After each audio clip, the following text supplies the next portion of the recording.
And with Sandra and that 5 a.m. advisory on Helene, now a tropical storm, Sandra. Yes, now a tropical storm, and it's heading for the Atlanta metro area. There is landfall last night, 140-mile-an-hour winds with just near at 1110 Perry, Florida. Never have they seen a storm of this magnitude or intensity. So right now it's 100 miles to the southeast of Atlanta, Georgia. And you know how huge that metropolitan area is. Still 70-mile-an-hour winds, which extend out from the center 30 miles. And then we have tropical storm force winds that extend even further out, almost 300 miles from that center. It's moving very fast now, though, so it's not going to linger. I mean, moving north at 30 miles an hour. So it heads up through Georgia today and then westward still as a tropical storm into parts of Kentucky and then becomes a remnant low or a depression. So Helene still has a lot of life left, and we're going to be dealing with it today and, seeing so many more effects. Even here, this is a testament to the strength and the width and the breadth of this huge hurricane at one point.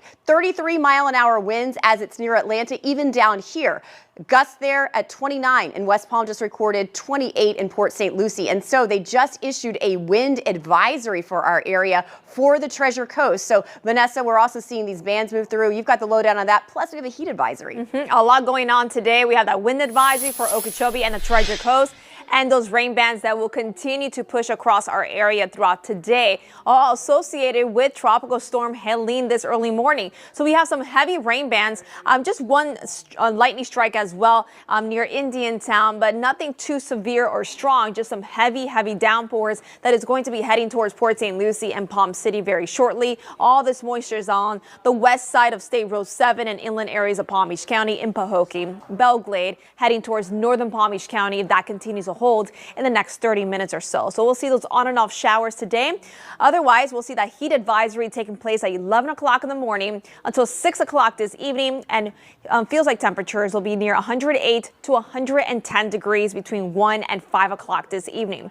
Take a look at your hour-by-hour forecast. Very breezy all day long today. Very hot and humid with the winds shifting out of the south and southwest today. So that will pump in a lot of heat and humidity across the area, and also the threat for some rain bands passing through South Florida later this afternoon as well. More details on your complete weekend forecast coming up in about 15 minutes.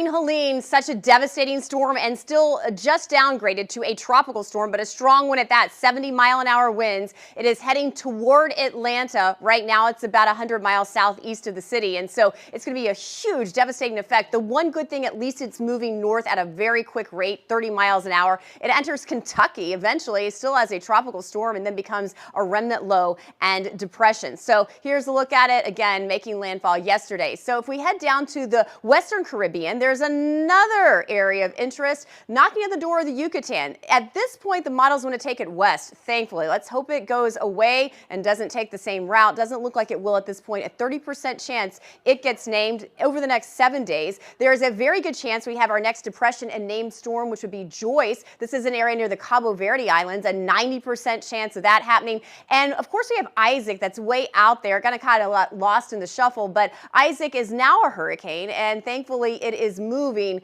out to sea closer to Europe than the U.S., but so active out there. We've got a long way to go for this season.